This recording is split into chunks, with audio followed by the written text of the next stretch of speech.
Sudarlun, ruas jalan mulai dari halaman Masjid Jamik hingga depan pasar ikan Jenip Biren tergenang air saat musim hujan. Kondisi ini diperparah karena jalan yang berbatuan dan berlumpur.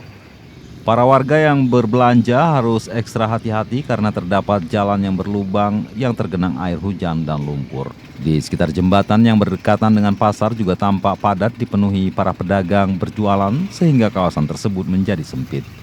Sementara itu, Camat Jenip Biren Yusri kepada Serambi On TV Senin 29 Agustus 2022 mengatakan sejak beberapa tahun lalu dalam musrenbang tingkat kecamatan telah diusulkan agar ruas jalan mulai dari depan masjid sampai ke pasar ikan Jenip untuk segera ditangani.